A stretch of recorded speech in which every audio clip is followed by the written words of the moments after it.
I want to just welcome you all to the DMI Roundtable. This is the first one ever that we're hosting. We hope that it'll be the first of many as well. And we've chosen the topic of diversity and inclusion today. We're super excited to have you participate, to hear your viewpoints and to hear from your experiences, and just to hear from you as well. This group represents a segmentation, obviously, of the DMI community as well. So we obviously have people from various different backgrounds, geographies, industries, demographics, and I really feel that this sort of roundtable discussion session will give us a unique opportunity to benefit and learn from each other as well. And I'm going to hand over to our chairperson today, who's going to guide us through this facilitated session, Paul, so that he can introduce himself and also introduce all the group here as well today. Now, unfortunately, just to call out in terms of diversity and inclusion, we obviously have a stronger female to male ratio on this call. That wasn't the intention. We unfortunately had a couple of people drop out today that have other work commitments, which meant they couldn't join. But in the interest of being both diverse and inclusive, we had hoped to have a better gender balance on the call. So we'll be relying heavily on Carson and Sean and Paul to represent the male perspective on this. And just before I hand over to Paul, I just want to say again, thank you all for agreeing to participate and joining us for today. And I really look forward to hearing all your various different thoughts, opinions, viewpoints, and actually your experiences as well on the topic of diversity and inclusion. So over to you, Paul. Okay, thank you very much, Caroline. Welcome all. This is my first time chairing a virtual roundtable. I've chaired many physical ones in the past. This seems so much more exciting, but therefore equally open to sort of chaos that may also prevail. So please bear with us. My name is Paul Farrer, and thank you to the Digital Marketing Institute for organising and hosting this. It's a critical issue around equality, diversity and inclusion. Around the table we have DMI members from the States, from the Bahamas, from Ireland and from the UK. I'm only very disappointed that our representative from Brazil wasn't able to make it, to add that into the list. I will just quickly introduce you. I apologise if how I say your name isn't how you say it. It's not deliberate. It's just my reading of a name without hearing it before. So please bear with me if I get that wrong. So from Chicago, USA, Beverly Moore, communications specialist who's very keen to see corporations move from sentiment into action. So looking forward to hearing about that. From London, England, Callan Swaim, market manager, keen to share how her organizations have made changes. From Maryland, USA, Carson Edwards Jr., global account executive, keen to explore how to move the narrative from a marketing exercise to something more cultural. From New York, USA, we have Christine Godek, CMO and Senior Director of Culture and Transformation, keen to learn direct ways to apply D&I to digital marketing. From the Bahamas, we have Leah Davis, CEO and Creative Director, keen to support clients in having a diversity and inclusion focus in their marketing communications. From Dallas, USA, we have Rachael, Herrmann, marketing agency owner, aiming to reflect the values of D&I in cultural makeup and media strategy. From Phoenix, USA, we have Tracie, Culler, Director of Marketing, leading the change for D&I at her organization. And from Dublin, Ireland, we have Sean Kenny, a tutor at DMI who'll be taking all this learning and spreading the beautiful word. As for me, I'm from the UK. My business is Aspire. We specialize in recruitment in the digital media and marketing communication sector. We do that in the UK and APAC and in the US. As you can tell, I'm white, I am middle-aged, I'm privileged, and before BLM, very unaware how others are affected by systematic and day-to-day bias and discrimination. I'm embarrassed to admit it, but I think that is the first step in the process for 99% of people. I lead our D&I task force within Aspire. I thought it was the only way of dealing with it. And we have a charter, created a charter for positive diversity and inclusion, and we've also included it in our terms and conditions of business, so we won't work with companies that don't sign up to those clauses. It's a start. We have an awfully long way to go, and that's enough about me. So my task at this roundtable is to cover the 3 subject areas as fully as we can and bring as many of your expert views into each topic as time allows. And we're going to be looking at this roundtable at 3 key areas. One is how diversity and inclusion affects digital marketing. Secondly, how diversity and inclusion affects your career prospects. And finally, around self-awareness within diversity and inclusion. These are massive subjects. We're a pretty large group, a lot to share, and I'll try and give each topic equal value. In fact, I've set a timer to remind me, just in case. So I will invite you to speak to start with, but obviously if you want to jump in, then please raise your hand. Otherwise, please have yourself on mute in case your dog barks or Amazon arrived to deliver something. But by all means, otherwise, interrupt. And if I do interrupt, I'm not trying to be rude. It probably means we need to move on and time is ticking and I want to bring as many people in as possible. So I'm starting the timer now on topic 1, which is diversity and inclusion within digital marketing. So Leah, who's not ready for this, but she should be on the basis that it's your comments I'm reading. As CEO and Creative Director of a Marketing Solutions Agency, how are you influencing diversity and inclusion in the strategic thinking of your clients? Good morning, good afternoon, depending on where you are in the world. Thank you, Paul, for using me to lead off. I think given where we are in the Bahamas, we're super close to North America, so we're very influenced by what happens there. But I don't think that has trickled over into us as a culture thinking about diversity and inclusion enough. So, there's so much awareness on that side, but we kind of just take it for granted and accept everything that's, put out there in the media in terms of advertising, in terms of content. And so my role is really just around raising awareness. So, okay, so even though we live in the Bahamas, we represent very diverse communities, even in this small space. So have we considered altering our messaging to make sure that we're reaching the consumer groups that we want to target? So we're really, I would say, almost like at the beginning of this process in terms of raising awareness. And so I find that I lend my voice to just like, okay, so yes, this particular campaign is great, but have we considered how many different types of messages we're going to have in this to make sure that we are being diverse and inclusive? Okay, so thank you for that. So Christine, if I was to ask you, so Leah's talking about in the Bahamas, the need to raise awareness and alter the messaging. You're a big fan of the Microsoft We All Win campaign. What can, and I think sometimes that the bigger companies do make a statement which is important, but what so much marketing comes from smaller enterprises. What can they do, smaller companies with smaller budgets do to really push this cause out? Sure. Thank you, Paul. Just one quick clarity for everyone too. I'm not a CMO for my company. I work in the office of the CMO. So I just want to clarify that. But one other thing I think anyone can do goes back to what you're saying is just starting with the conversation is really just bringing the topic to light, bringing awareness, and having people discuss it amongst themselves to build that trust, to kind of have that open communication with themselves within the company before bringing out even to an external audience or a broader spectrum.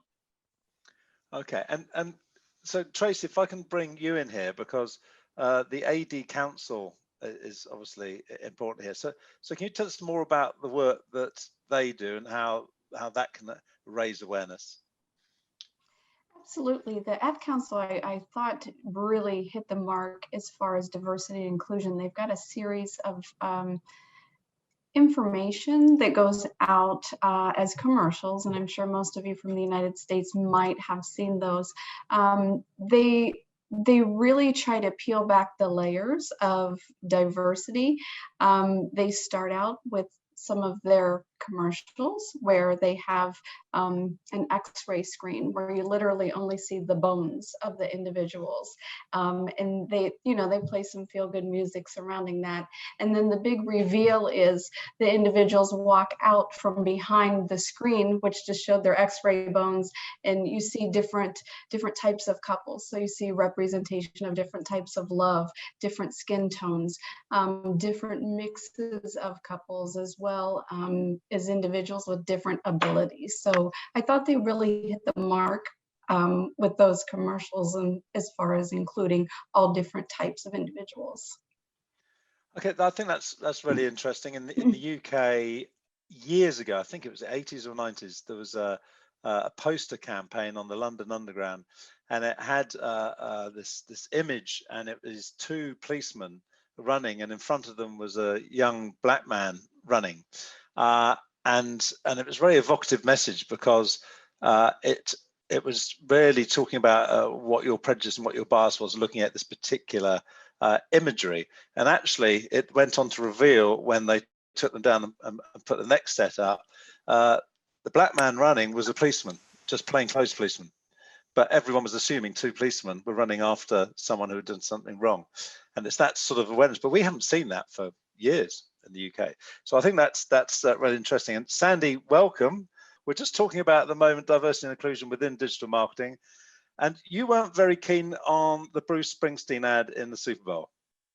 I was extremely not keen on the Bruce Springsteen ad. And in the midst of this very, very dangerous moment in US history, in comes these symbols, and a man who's made his career writing good songs, but also mythologizing a certain kind of rugged American individualism to some degree, in the middle of the country that is not in any way representative of the middle of a political spectrum, with symbols that for many of us strike fear, not hope. Small white chapels in the middle of very rural areas, dusty roads.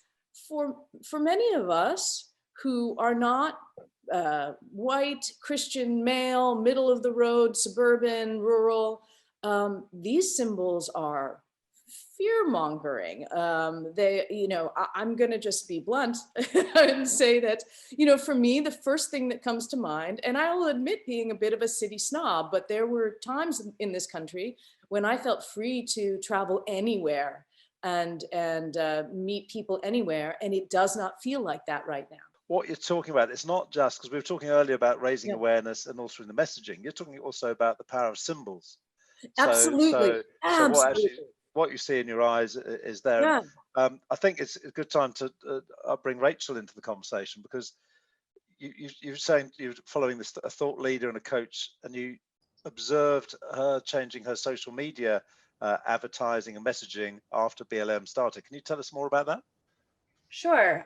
So I follow a life coach. Her name is Kara Lowenthal. She is a Jewish attorney in New York, or former attorney. She worked heavily in human rights and social activism. She was oftentimes a counselor for women who had just been sexually abused or assaulted. So she would work with them in the hospitals. She left that to further her message of female empowerment, and around BLM happened, it's been going on, but this time in June here in Dallas, I noticed her messaging, the images. There was more diversity in her images. There's a big focus on scholarships. She wants people, women, and that's an inclusive term, to be able to work through the biases that we are often told through society. And it holds us back from pursuing things like this, like a roundtable discussion. It holds us back from pursuing positions of authority and power. So she created scholarships that are focused on Black, Indigenous people of color. She is changing her messaging around to bring them really into and center people of color into the conversation. And seeing that change during BLM here in Dallas, I was very moved by that, because I was like, this is what we need to see. And I'm going to kind of out myself here. As I was scrolling through Instagram or Facebook, I'd see her ads pop up. And I thought, I don't know if this is for me, because I didn't see someone who looked like me in there. And then I caught myself, I was like, let's check this. Let's get curious about that idea or that thought. And I was like, but how many other women of color feel that? They're like, oh, this image doesn't look like me. I can't do this thing. Or it's harder to find those safe spaces. So it was very interesting seeing how powerful, not just her messaging, but her focus of financial scholarship to bring more women of color into the conversation of female empowerment, of how to overcome and work through the biases and belief systems that hold us back. And being in Dallas, there's been a lot that has happened here. We have Atiana Jefferson. There's been several major racist incidents here in Dallas. So to see that messaging happen, I felt very moved. I was like, this is someone who's walking the walk. This is a great example to follow. And it's a smaller business. It's not, it's not a Microsoft, it's not a Google, it's not an Apple. It's just her little community. And I was like, this is someone I want to follow. So it was very powerful in that time to see that here in Dallas, where there's a lot of redlining continuously going on and public policy that does keep BIPOC people kind of out of certain areas, even now, even in 2021, that still exists here. So. Okay, well, I think it probably exists in many parts of the world, seen and unseen. So Beverly, yes, you're a communication specialist. How do you create digital marketing that actually is truly diverse and appeals to all if the creators of such marketing are carrying with them their own biases into that thinking process, or even working for a CMO or taking a brief from a CMO who's looking at it with their own bias and not aware of what they need to be aware of? The first thing that comes to mind for me is just the basics of what we do as marketers, and that's gather insights. And in gathering these insights, the look fors are those common places, those commonalities. And, there are attributes and characteristics of brands that transcend race and color and gender. And at the end of the day, we're all just people.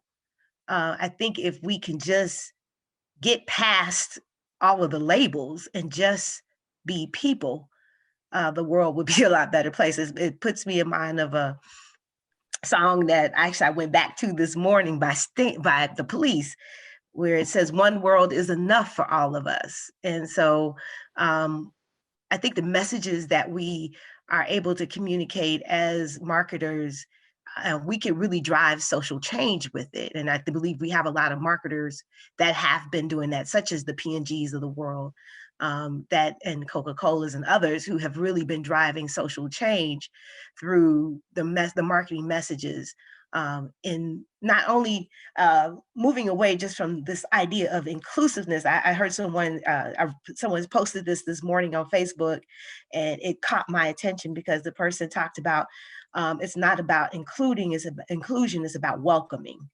And so if my money is, as a Black woman, if my money is good enough to be spent on certain brands, but yet there are places and spaces that want to exclude me because of my Black skin, my money is green.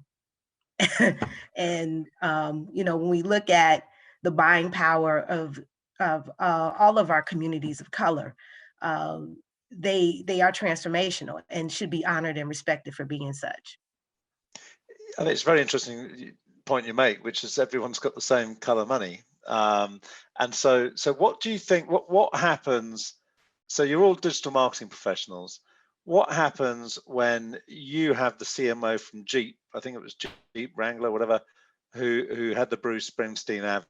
So what do you do as a marketing professional? You are the account director, and this brief comes to you from your client who's retained the services of your agency. What do you do?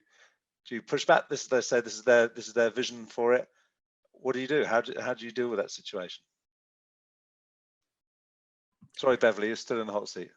Oh, sorry. I think that, when I think about that particular spot and I think about that particular brand, there's a specific target audience that they were looking to connect and reach. And so was it a disconnect for me in pulling back images that, to Sandy's point, that are alarming for me? Yeah, but what I did from that moment was to say, okay, they're not talking to me. And so I shut it off. So Wrangler is not a brand that I'm not gonna connect to because it doesn't fit my persona. And so I think it's about making sure that brands are really truly across the spectrum of their portfolio or the spectrum of how they represent themselves to various markets, that they have complementary images and messaging that connects with that audience, if that's whose money you want to connect with. At the end of the day, that's what we're really talking about. We're talking about business and driving growth. If you don't see the African American Black consumer market as a market that is viable for you, then you're not going to message to reach that market. But if you recognize that, you're going to balance your messaging and make sure that you're, even strategically and digital marketing affords us the opportunity to do that, because we're able to really succinctly personalize to personas and meet people where they are, then message those areas or those targets. But if your goal is to reach a broader audience, then your brand needs to be reflective of what a diverse world looks like. So in many ways, that ad is a divisive ad, but also people seeing it from whatever viewpoint they're taking. Those messages and those images and those symbols are all sinking in. So the ad industry really needs to look at itself. Is it happy to burn and set a fire under one community on the basis to sell some trucks to a different community? It seems strange to me. So Carson, I'm very aware we've spoken a lot about race. We haven't spoken much about gender. So diversity is a lot of things, and I find particularly in the UK, some people start polarizing the issue of what diversity is when actually it's a lot of things. Obviously, when you're looking at digital marketing, digital advertising, all sorts of marketing communications, don't think we need to leave it just at digital's door. There are highly targeted messages to one audience and to the other in the gender. What should the industry be doing again to create greater awareness for each other's gender and requirements and needs, or is it about just selling products and services? That's a great question that you ask. And well, I think the one thing we have to recognize, at least what I've seen within Marriott and seen in the greater global marketplace, is that the non-recognition of gender diversity can seriously hamper your marketing efforts. Bottom line, it can seriously hamper your bottom line. Now more than ever, not only just my industry, but multiple industries, you see so many women in leadership positions. The world is basically comprised of mostly women. So if you do not recognize that and market directly to the needs of women, and as we talk about diversity culturally and globally, just talk about diversity within the community of just women. You have women executives, you have moms, stay-at-home moms, you have women that do homeschooling, you have women that juggle all of the above and then some more. And so you have to understand, I think, especially from a hotel industry, the complexity of gender diversity. And it just doesn't stop between men and women.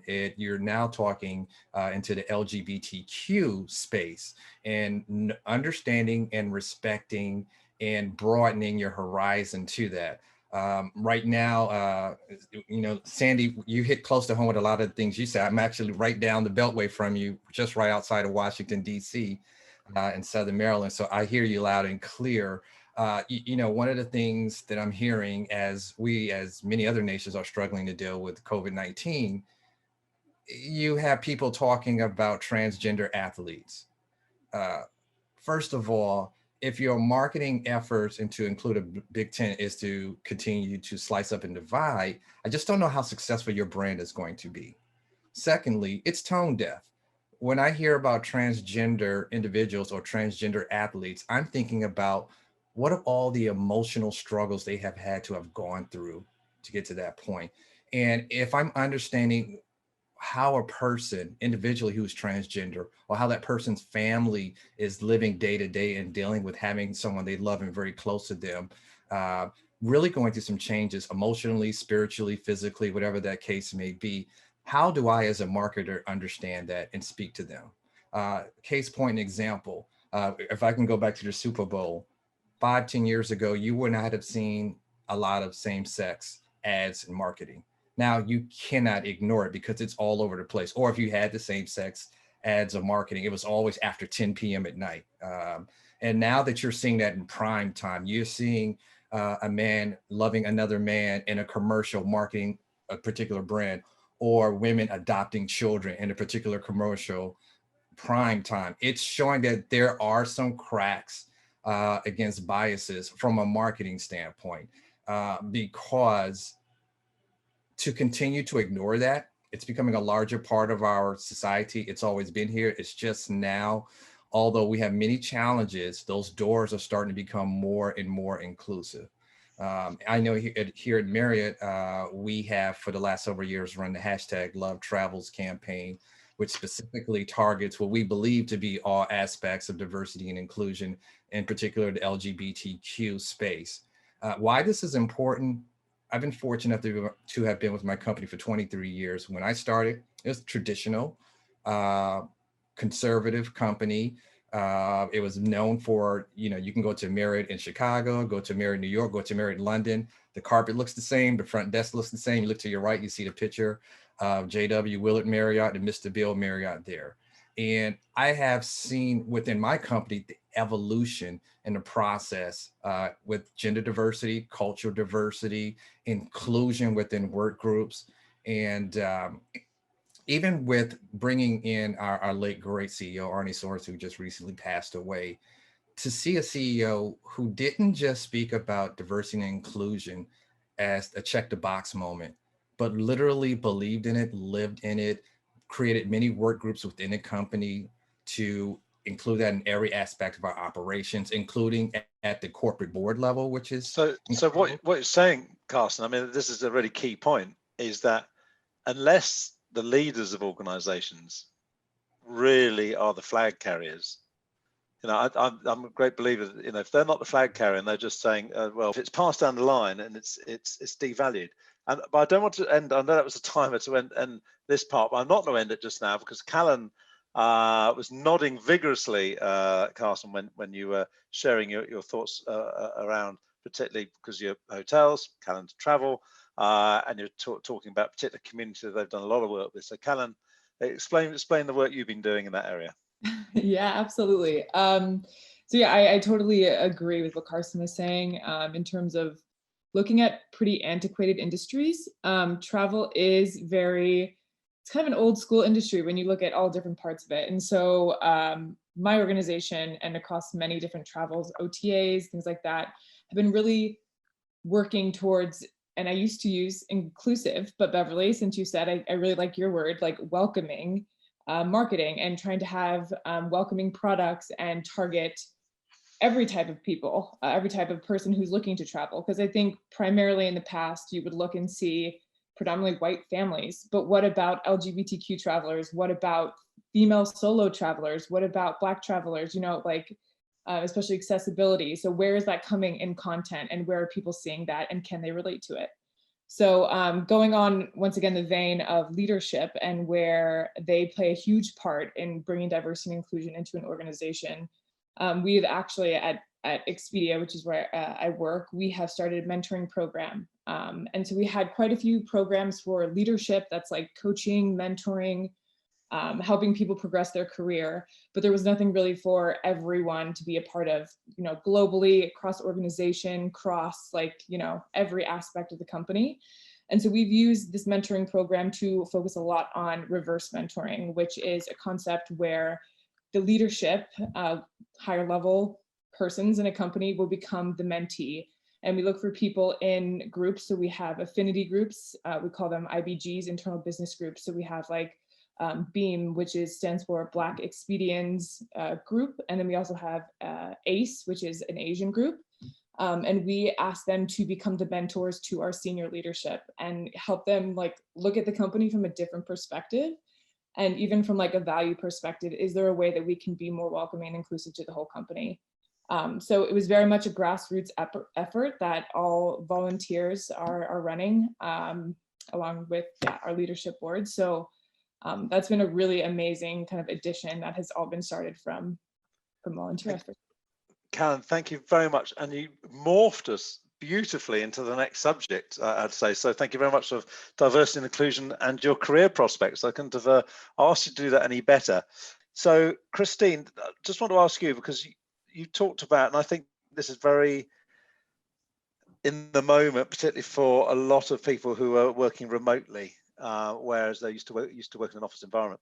And now people might be moving back to an office environment, some people might not, but you were saying that has the move towards remote working and virtual teams affected people who already had existing diversity and inclusion policies? So has that need to be amended and changed? And how's it affecting the sort of program particularly for inclusion within workforces? Yeah, so I think for me personally, I work for a global company. So we've always worked across international teams. So you work internationally across regions, across localities. But I think now, because we have less face-to-face, it actually may give more room for improvement to have diverse, inclusive conversations. Because again, it's not just people who are conveniently located in the same office having a chat by the water cooler that happens so much, but it kind of puts us all on a more of a level playing field if we're using Zoom calls or technology to have meetings and get together. So it's where presenteeism, if you want to call it that, where someone was always there, seeing the boss, hi, how are you doing? That sort of person may be in the boss's mind when she or he is thinking about promoting someone. I see how a virtual world, but again, also in a diverse world, not everyone's comfortable wanting to use technology. So Tracie, in your view, for example, you used to talk about being a mindset and a behavior, diversity and inclusion. How does this affect career prospects in your view? I'm actually fortunate in my career. So I work in multifamily housing. So we are bound to some pretty serious federal laws regarding who we can market to. And basically we cannot discriminate based on race, color, national origin, religion, sex, familial status, or disability. So we have to make sure that our marketing is extremely broad and extremely welcoming. So we're not, excluding anyone from any type of housing. So we have to be extremely careful, but even still, I still believe that there's room to grow, because even some of, not even within my company, but others, I will go to websites and I will see that a lot of the lifestyle photos are very white or light colored skinned individuals. There's just not even still that big of a variety. But I just believe if we open up and we diversify our hiring practices, I think all of us will become better. So Tracie, that's I completely agree with you, but it's an easy phrase. I'm not even going to go at you. I'm just saying it's an easy statement to make. Yet we have a problem, don't we? Because we're humans, and we have everyone who's in this round table has their friends. And then you have people you know, but you wouldn't necessarily say your friends. You don't dislike them; they're just people you know, acquaintances, what have you. And then there's other people you'd rather not sit next to. on the bus or in a bar or around a dinner table, which I think we can therefore say aren't your friends. And that's our human nature. We can't sort of get away from that. Yet we then go to work and suddenly have to throw that in the bin, okay, and wear a neutral face. That's what's supposed to happen. And that's why we haven't got diversity, isn't it? Because people carry on hiring people in their own image and in their own friends. So Beverly, what do we do about this? How do you change that mentality? Wow, that's a loaded question. I think you started it out in the beginning when you talked about, first of all, owning it. You have to own, the people have to own where they are, and then have a willingness to make a change. Nothing changes without being uncomfortable. And so it's being willing to be uncomfortable. And part of that being uncomfortable also puts you in a place where you come out of your own self and step into someone else's shoes. And so I think once there's this recognition of someone else's experience, and I think that's the major, if I could really be blunt and talk about what's happening here, even in the United States, the greatest issue that we're facing here in the United States is the fact that the dominant culture for so long has held this idea of white being right and superiority that is totally opposite to what is truth, in the sense of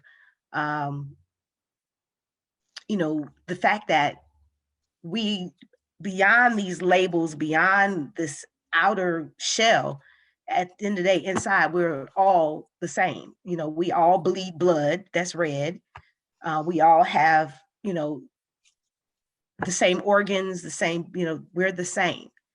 And so to lift up this idea of superiority is defeat. Is actually defeats us as humanity rather than brings us together as humanity. And so if we're able to push past that mindset of being superior, and I know there's particularly in marketing, we have this level of competitive advantage. I got to have that competitive. What is my differentiator? What is my competitive advantage?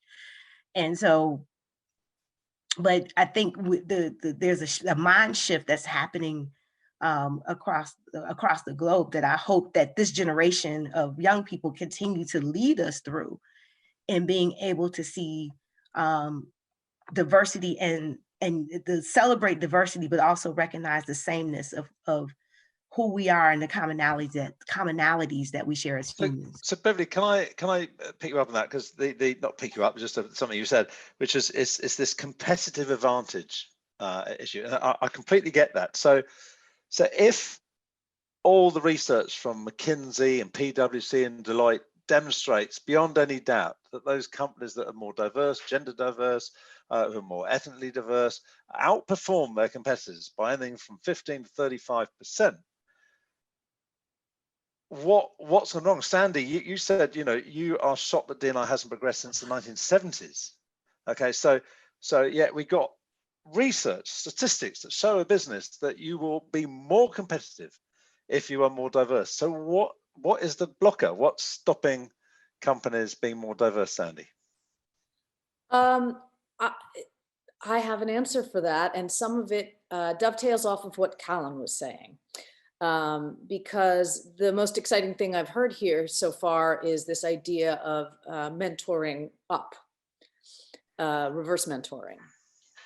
So I'm going to just briefly say that I do not come directly out of any kind of corporate marketing world. I have a really strong intellectual and artistic background. I'm a musician and a writer. And my perspective on these things is very historical. So to me, white supremacy is a force that is in place. It's not just, and it is a violent force, but it gets perpetuated through nonviolent and even benign seeming means, including the way that we structure marketing. the words that keep coming into my head are decentering and humility.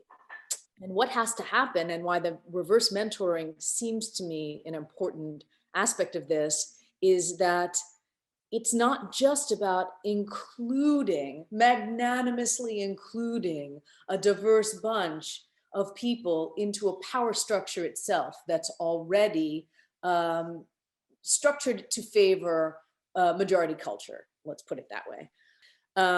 There is something that has to happen beyond just, if we're talking about actual organizations, beyond just the one-way draft inwards. There also has to be, from the top, a genuine desire to hand over eventually the reins of power to people who may not look like you, may not worship like you may be different age than you were expecting, different gender expression. It will never be complete if it's not a genuine self-awareness and self-reconstruction that happens in management and ownership, as opposed to just the kind of tokenism that might happen.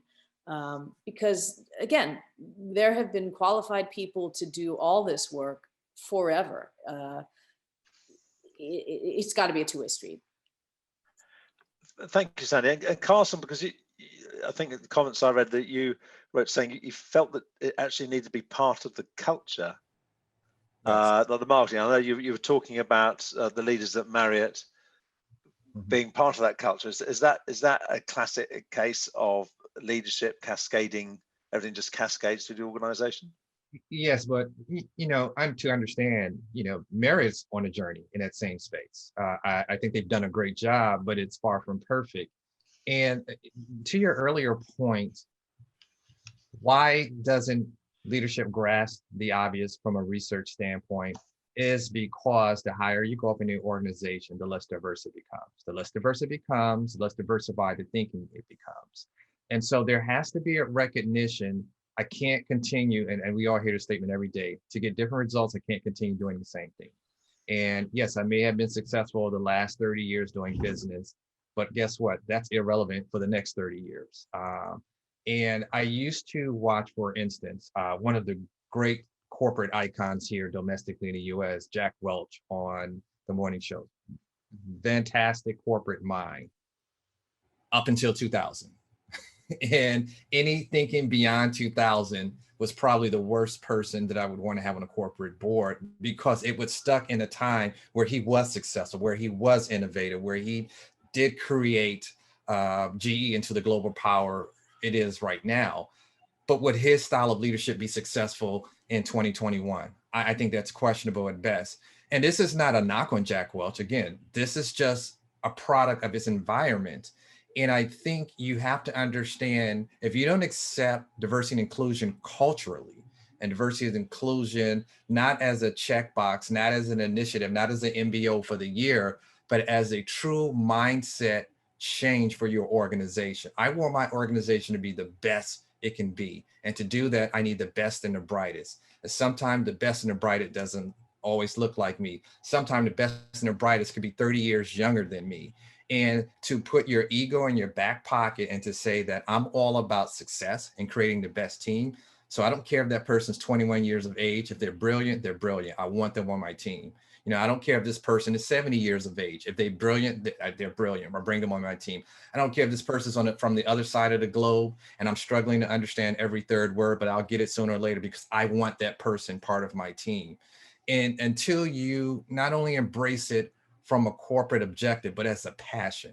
And I think, to me, in my company, I can only speak for my company, where you had a leader that lived it from a passion standpoint and believed it. And you're going to have people that want to bring change from the bottom up. That's old as time itself. But it's getting the leaders to accept that, embrace it, and to live it every day, and to feel comfortable as leaders to know you don't know everything, you're going to make mistakes. That's totally fine, because if the mission is to become a better team, to become more productive, become more profitable, no one will care if you make a mistake. They know that you're trying to move closer to that dream point within your organization. So I think that's where a lot of leaders struggle. They view diversity and inclusion as something they have to do, or, you know, they only want to embrace it when, God forbid, there's a man who died because someone put their knee on their neck for almost 9 minutes.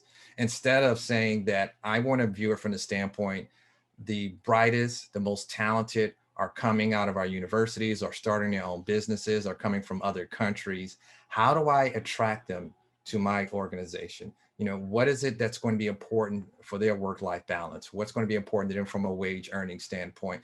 And embracing it from that mindset. And so it's a journey, because again, what we have in place from a system that's been in place for centuries is still in place. But I will say this, and I'll end with this because I'm good at talking, I'm in sales. You know, for many years, we here in the United States used to always get on corporations for not taking a lead when they needed to take a lead from a social standpoint.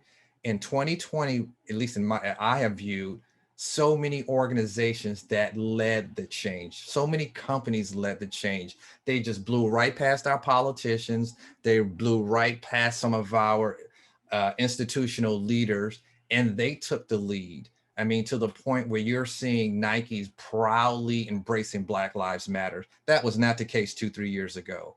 And so, you know, as much as we tend to get on corporations for being profit-centric first, you know, there was a shift last year.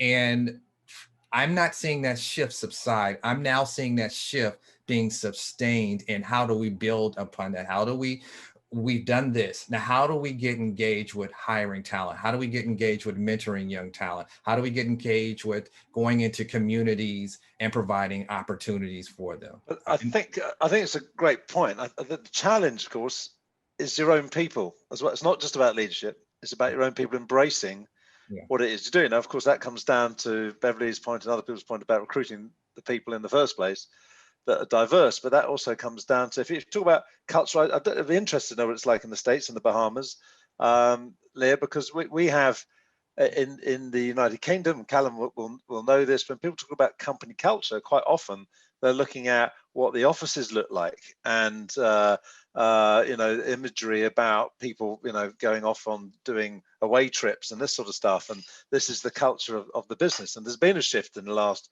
year where actually much more diversity and inclusion and corporate social responsibility is being thrown in the mix. But still the imagery is of people sort of basically having fun, and there's a pool table and a table tennis table and bean bags, and they can do lots of fun stuff. But is that the same, you know, when people talk about culture, that doesn't necessarily appeal? Does it, if I'm autistic or I've got Asperger's or I've got a different type of diversity, that's maybe a complete turnoff.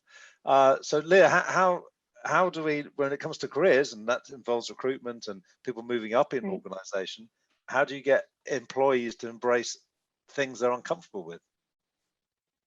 Well, I agree with most of what's been said before in terms of it has to start at the beginning and at the top. And so not just at your executive leadership level, but your HR leadership level as well, because they influence so much of the culture. So one of the things that I was thinking about during the conversation just now is, so a strategic priority of diversity and inclusion is great, and everybody probably has it now. We've had it for the last few years, but how do you make that real in your organization? And it really comes from like your entire leadership team, not just your CEO, your CFO, exactly, your entire leadership team really looking at themselves and saying, well, okay, what are my unconscious biases that I'm continuing to live out every day?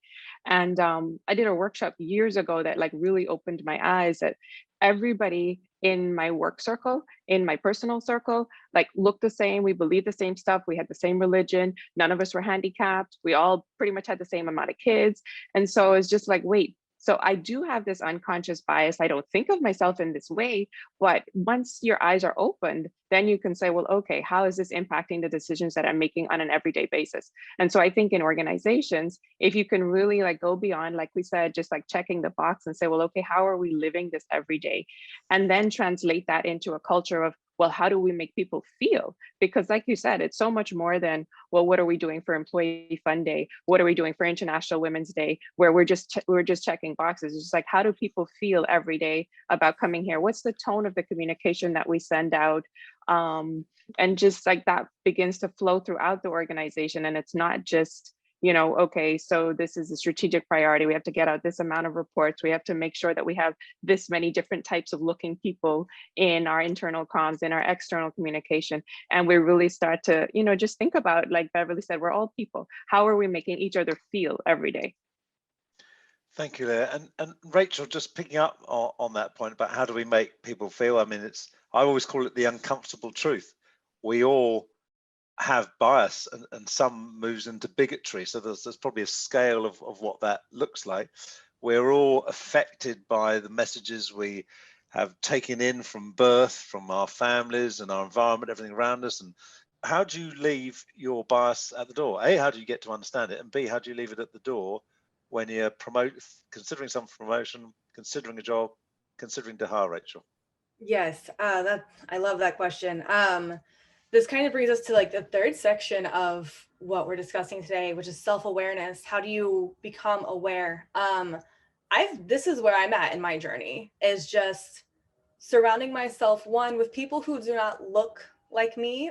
I think just being able to listen and believe what others are going through, listen and believe their experiences. That has been the biggest takeaway in my own personal journey, both, I guess, personally and professionally, is listen. What is going on in these other communities, in the neurodiverse community? There's a lot of stigma surrounding autism, around ADHD, and just listening to someone who has autism kind of unpack what that experience is like. Again, going back to our commonality, it makes them more human. You're able to better understand, like, oh, this is where I can meet them. What can I do? So I think, yeah, being able to have the uncomfortable conversation, and also admit when you mess up, like, oh, my phrasing was weird there, I apologize. What are some better terms I can use? And I think a lot of these things, something I'm wary about is virtue signaling and performative allyship. Because I've been told that I virtue signal, and I'm like, I'm doing my best to walk my talk. And that may not look perfect, but I'm at least aware of that. And being able to just go to your communities that don't look like you and say, where can I make change here? And how can I implement that through policy in the workplace? So thank you, Rachel. I think one of the big challenges here, I mean, we need to understand or appreciate amongst ourselves that we're all really passionate about this. Otherwise, we wouldn't be spending time talking about it. The challenge is not everyone is. And even amongst our colleagues at work and this sort of stuff. So how do you in your workplace, you know, because one talks about appropriate language. You said, Rachel, I'm sorry I said that. So just in our own place, we've been really clear. If someone says something, you think it's inappropriate, you are 100% empowered to just tell them, you know, and call it out if you want. But that sounds a bit too aggressive to me, the sort of phrase, call it out. Just tell them why it's inappropriate. And because most people aren't deliberately trying to upset you, so they'll be really embarrassed and upset about having upset you, and now they understand.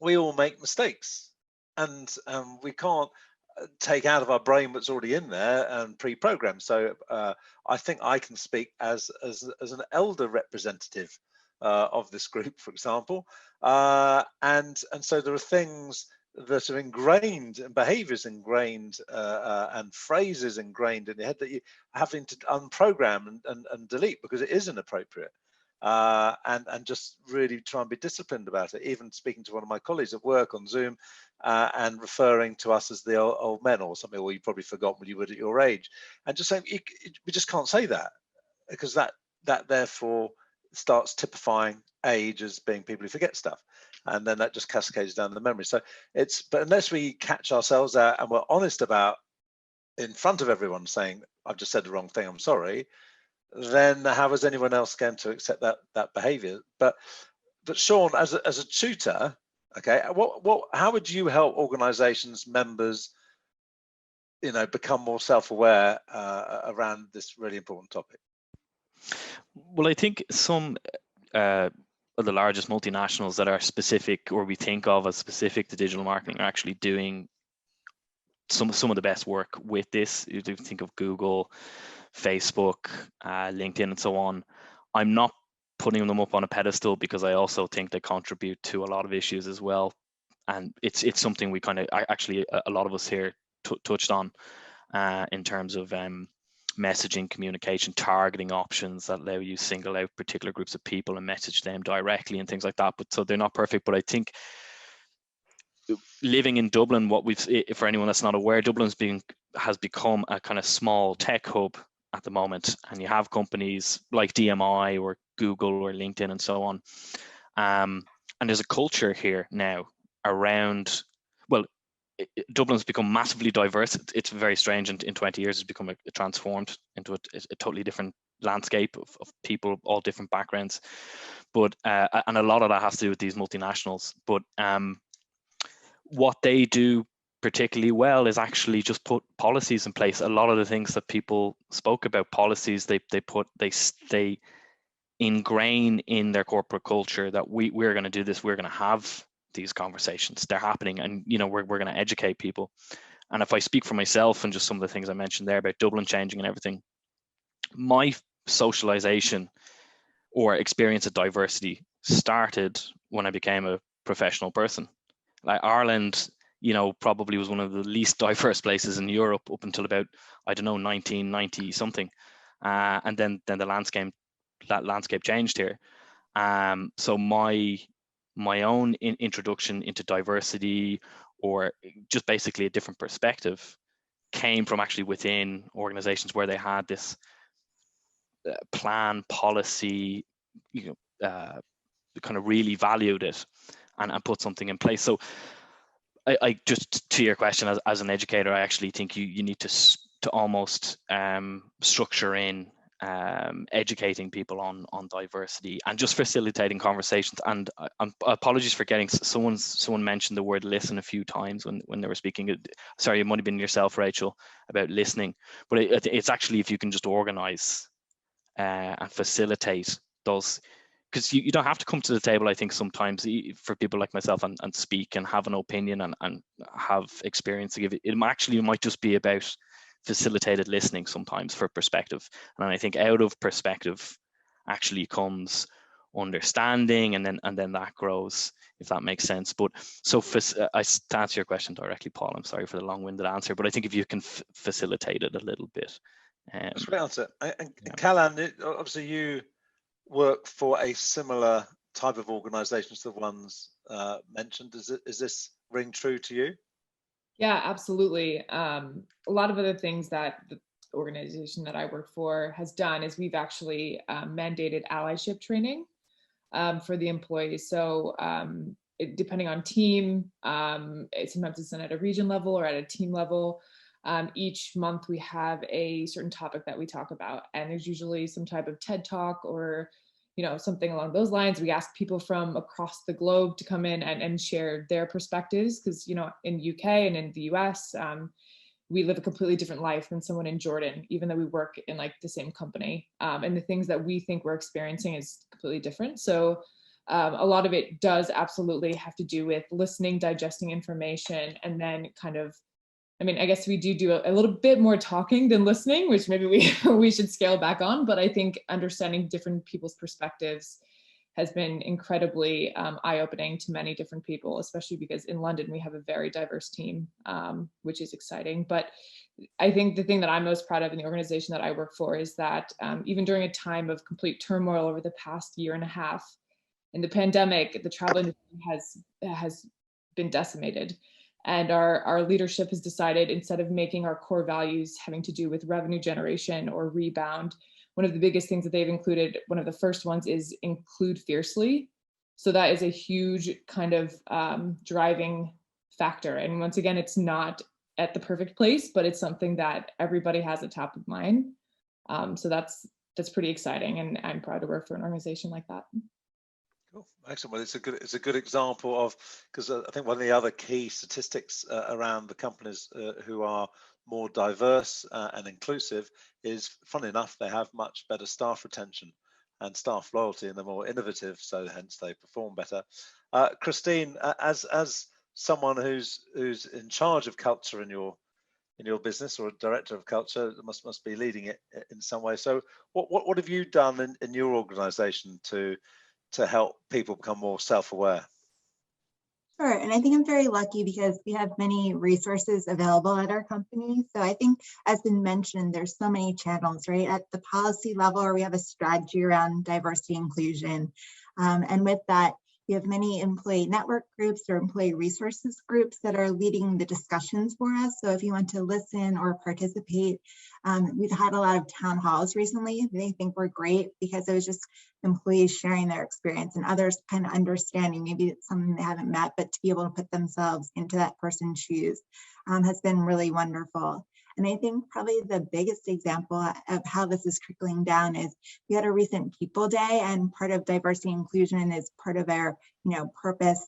We were asking people to reflect also, like at a corporate level, here's what it is. But when you're looking at your business objectives and your development goals, how are you including diversity inclusion in what you do, to think down to your day-to-day job? And I think that shows a lot of emphasis about just how important it is. And maybe you're not a hiring manager, so maybe it's not hiring a team, but maybe you're assembling a project and you can be more diverse in the participants you include on that. Or maybe you're putting together a plan, but you're being more open when it comes to who's reviewing that. You're sharing it with a much wider stakeholder audience to get some more ideas and feedback on it.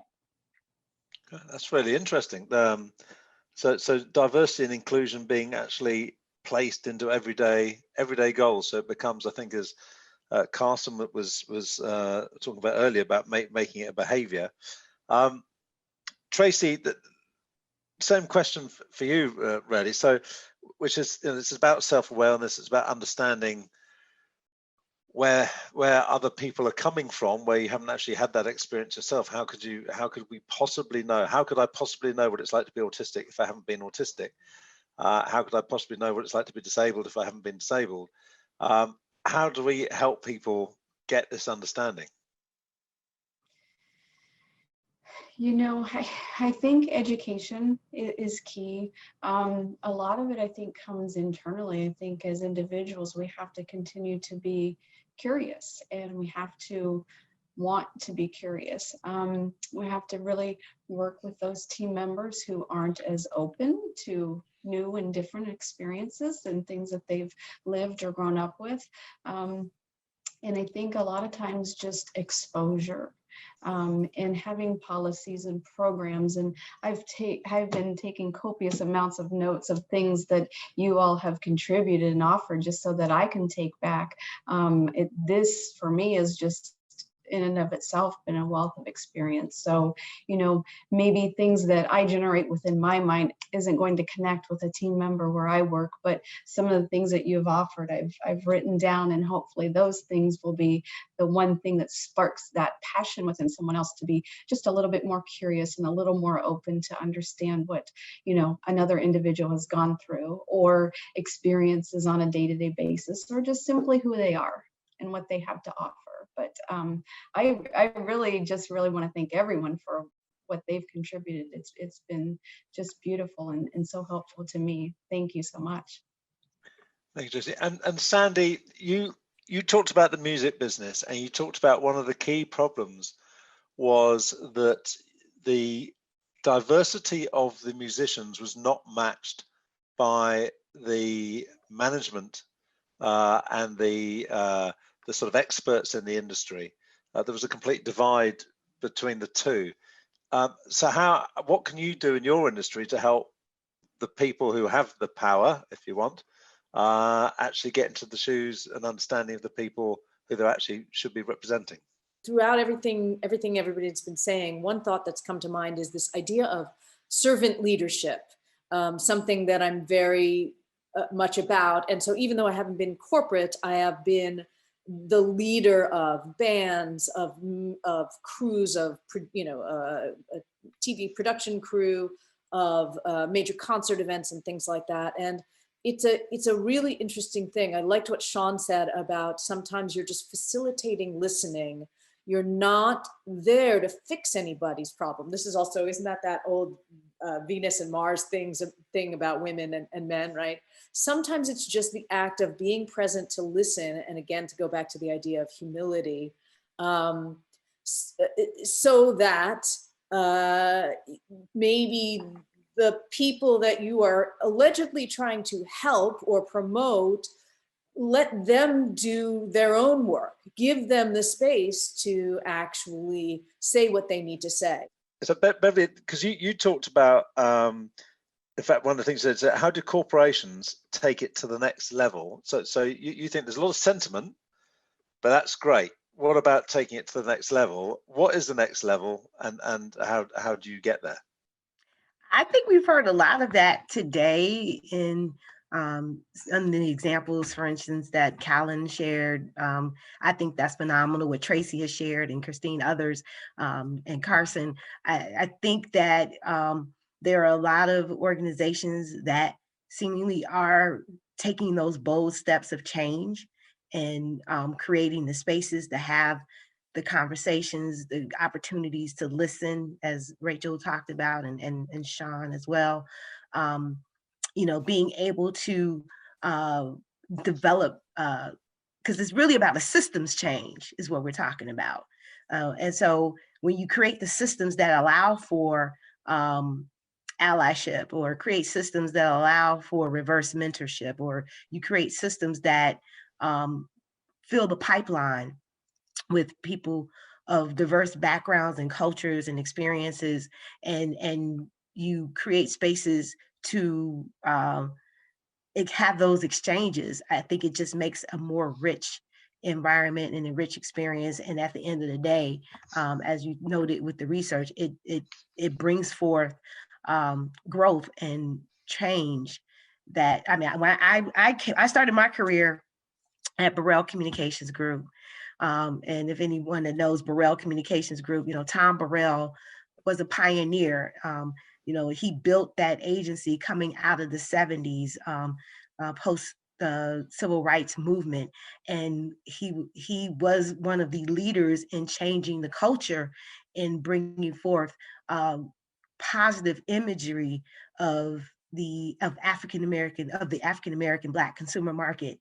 And he did it with, his first clients were McDonald's, Coca-Cola, and Procter & Gamble, and that really was the starting point of what we even see today. And so I think as organizations are intentional in having the conversations, as organizations are intentional in recruitment and retention, and developing policies and systems that allow for these changes, and do the continuous improvement process and progress monitoring, how we're doing and what can we improve, how can we improve, and never settling for status quo. I think we will see the change. And it really, for me, it's about individually being the change that you want to see. Okay, well, Beverly, I think you've rounded up, and we literally have just sort of come into the red zone of time. So I'm sorry if I haven't brought everyone into that last one. But thank you very much for your comments. I think, in summary, we've covered an enormous amount of ground in a short space of time. We started off looking at diversity within digital marketing, and the key things that came up there was about raising awareness. It's about altering the messaging. It was about being aware of symbols, looking for commonality, moving past labels. I think welcoming marketing. I love the phrase "not inclusive," and the whole point. If we keep on hiring the same people, we'll get the same message. We've got to be more diverse within what we're looking at. We looked at career prospects and the whole bunch in there, but anything from removing blockers to it has to come down from the C-suite. They have to take responsibility as leaders to make sure it cascades through the organization. That doesn't mean you can't do reverse mentoring. Coming up the other way to enlighten and create self-awareness within organizations. It has to become a passion, otherwise it's just a thing to be done. There were lots of tips within there, particularly about making sure people are aware of their own biases and that type of thing. And then we talked about probably the big one, which is well, they're all big ones, but self-awareness, and how if we don't get past that point, it's not really going to move on. You've got to listen to other people's experiences, however uncomfortable it is. You need to appreciate your own biases and look yourself in the mirror and appreciate who you are. You are human. We're all human. But it needs to be organized. It needs to be facilitated. It needs to be empowered. We need to share our thinking. There need to be clear policies. Education is absolutely clear and vital within it. So a huge amount of stuff covered. My favorite quote within this whole area is Werner Meyer's, talking about diversity being invited to the party and inclusion being asked to dance. I think sums it up very well. But I'd like to thank you very much for your participation. Just one little anecdote. There was a small interview from Oprah Winfrey in the last couple of days on television. You may have heard about it. I think as many people in the UK have watched it as did in the States. And it showed clear lines of delineation within our household, our family, based on age of what people were thinking. And fortunately, I'm pleased to say that I suddenly realized that my behavior had changed because I decided to listen to what my kids, by the way, are 30 to 25. They're not like little ones. I decided to listen to what they were saying. Why do you think what you're thinking? And it gave me a completely different perspective. Didn't change my mind, but it gave me a different perspective of understanding why they were thinking what they were thinking. So I was a bit more sympathetic. But hey, there we are. Caroline, thank you very much. Thank you very much, guys. Caroline, back to you. Thanks very much, Paul. Thanks for chairing today's event and for everybody for participating. I'm really enthusiastic about the fact that you all beat me to the punch about looking to connect separately. So what I would like to do is, because obviously this has been 3 really meaty subject areas and we haven't managed to really deep dive on subjects as much as I and perhaps others on the call would love to have taken certain discussion points further. So we are all obviously part of the DMI community. So I am going to be starting a post over on the forum tomorrow, and I'm going to invite all of you to it. And I'd like you to participate and just not leave it at today and take the conversation further over onto there. Like there's areas that I think we didn't discuss today or get a chance to look at deeper detail. But one of obviously the things that as digital marketers, a lot of the stuff that we look at is obviously in the data, the collecting of data, the analyzing of data, and how actually sometimes maybe looking at that data actually, whilst it's supposed to help us to get to know our audience and to personalize our communication, and sometimes perhaps that bringing together all that data can actually be a bit divisive in its own and maybe not allow us to be as socially conscious or responsible as maybe what our initial good intentions are. So those are the sort of things I'd like to see us discuss over on the forum, even moving into the career, that area of like mentoring up versus mentoring down, and also about looking at culture as well, about how actually do we make it okay to actually challenge the culture as well, to make it okay. Even yesterday was International Women's Day. The hashtag was choose to challenge, put a hand up. But what makes us feel comfortable to be able to do that and actually not feel like we're going to be doing a disservice to ourselves amongst our peers and our work colleagues within the culture as well. So how can we break down those barriers or blockers that Paul alluded to?